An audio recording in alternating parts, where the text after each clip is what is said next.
ચાલો વાર્તાનું નામ છે રોટલો ખાવો હોય તો. એક હતું ગામ, એમાં એક ખેડૂત રહે સુભાષભાઈ એનું નામ. ખૂબ મહેનત કરે. એક દિવસની વાત છે તો કામ કરતા કરતા ખૂબ થાકી ગયા એટલે ઝાડ નીચે બેઠા. થોડો આરામ કર્યો પછી રોટલો ને છાશ ખાવા બેઠા. એટલામાં દડુક દડુક સસલો ત્યાં આવી ચડ્યો. સસલાને જબરી ભૂખ લાગેલી હો. તે સુભાષભાઈને કે ખેતરભાઈ શું કરો છો? સુભાષભાઈ તો હસીને કે અલ્યા હું તો ખેડૂત છું. આ જમીન દેખાય છે ને એને ખેતર કહેવાય. સસલાએ તો શરમાઈને જીભ કાઢીને કહે ખેડૂતભાઈ તમે શું કરો છો? સુભાષભાઈ કે હું તો ખાઉં છું. સસલાએ સુભાષભાઈના હાથમાં રહેલા મકાઈના રોટલાને જોઈને કહ્યું ઓહો આ તો ચાંદો. તમે ચાંદો ખાઈ જવાના? સુભાષભાઈ તો હસી પડ્યા. આ ચાંદો નથી, આ તો શું છે? રોટલો છે, રોટલો. સસલો કે કેવો લાગે, ખાટો કે મીઠો? એક બટકું આપો ને. સુભાષભાઈ તો રોટલાનો ટુકડો આપ્યો. સસલો તો ખાતો જાય ખુશ થતો જાય ને ખાતો જાય. સસલો કે સુભાષભાઈ તમે આવા રોટલા રોજ ખાવ છો? તેઓ કહે હા અમે તો રોજ રોટલા ખાઈએ હો. સસલો કે સુભાષભાઈ આ રોટલો ક્યાં મળે? કે ઝાડ ઉપર ઉગે કે જમીનમાં થાય?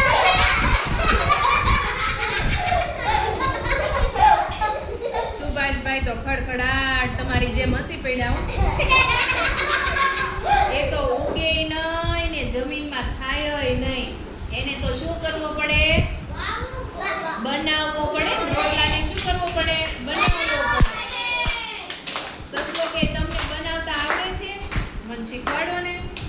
સુભાષભાઈ કે કાન ઊંચા કરીને સાંભળી લે. શીખવાડું ને ઈ યાદ રાખજે. સસલો કે યાદ રાખવું એટલે રોટલો તૈયાર? સુભાષભાઈ કે અલા દડુકિયા, ખાલી યાદ રાખવાથી રોટલો થાય નહીં.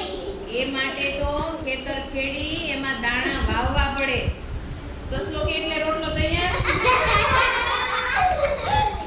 સુભાષભાઈ કે એમ કઈ રોટલો તૈયાર ન થાય. દાણા વાવ્યા પછી શું કરવું પડે? પાણી પાવું પડે. સસલો કે એટલે રોટલો તૈયાર? સુભાષભાઈ કે ના ભાઈ ના, પછી તો દાણામાંથી ફણગા ફૂટે અને છોડ તૈયાર થાય. સસલો કે એટલે રોટલો તૈયાર? સુભાષભાઈ કે અરે ખરગોશ, એમ કઈ રોટલા જડે છે? નીંદવું પડે. મકાઈના છોડ મોટા થાય એટલે ડોડા આવે એટલે રોટલો તૈયાર? સુભાષભાઈ કહે અરે લંબકર્ણ, છોડ પરથી ડોડા કાપવા પડે એટલે રોટલો તૈયાર? સુભાષભાઈ કે ઓ બકબકિયા, તું તો ભારે ઉતાવળો, થોડું સાંભળ તો ખરા. એ પછી તો ડોડા સૂકવીને તેમાંથી દાણા છૂટા પાડવા પડે.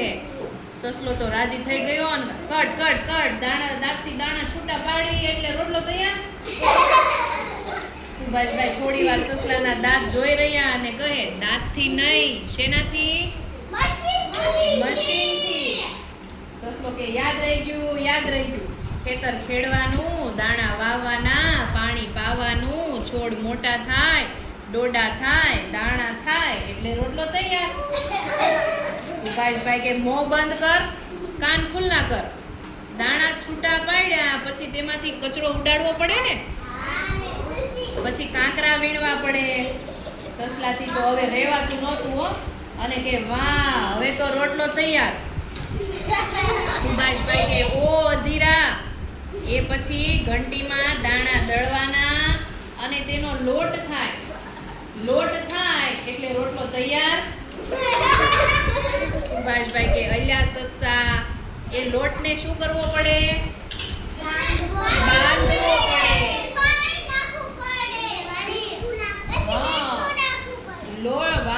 લોટ બાંધ્યો એટલે રોટલો તૈયાર. સસલો તો કૂદ્યો, વાહ લોટ બાંધ્યો ને એટલે રોટલો તૈયાર. સુભાષભાઈ કે હવે જરાક જપી જા ને ભાઈ. લોટ બાંધ્યા પછી રોટલાને શું કરવો પડે? હળવો પડે. સુભાષભાઈની નજીક જઈ સસલો ધીમેથી તેના કાનમાં બોલ્યો, હવે રોટલો તૈયાર? સુભાષભાઈ કે હજુ જરા વાર છે હો. પછી ચૂલો સળગાવવાનો અને રોટલો તાવડી પર શેકવાનો. સસલો તો સાવ નરમ થઈ ગયો ને પૂછે, હવે રોટલો તૈયાર? સુભાષભાઈ કે હા ભાઈ હા, શેકાઈ જાય ને એટલે તારો રોટલો તૈયાર. સસલો તો ગલોટિયા ખાતો ખાતો ગાવા માંડ્યો, મારો રોટલો તૈયાર, મારો રોટલો તૈયાર, મારો રોટલો તૈયાર. સુભાષભાઈ કે સસલાભાઈ તમને રોટલો ભાવ્યો? તો સસલાભાઈ શું કીધું? Yummy yummy. તો કે તમારે રોજ રોટલો ખાવો છે? તો કે હા. તો હાલો કે ખેતર ખેડવા. સસલો કે ના ભાઈ ના, એટલી બધી મહેનત કોણ કરે? તો સુભાષભાઈ કે તો જાઓ સસારાણા, ઘાસ ખાઓ, ગાજર ખાઓ, કોક દિવસ રોટલો ખાવો હોય તો આવજો, હું તમને ખવડાવીશ. સસલો કે પ્રોમિસ? તો એ શું કીધું? સસલાભાઈ તો ગલોટિયા મારતા મારતા દડુક દડુક કરતા જાય.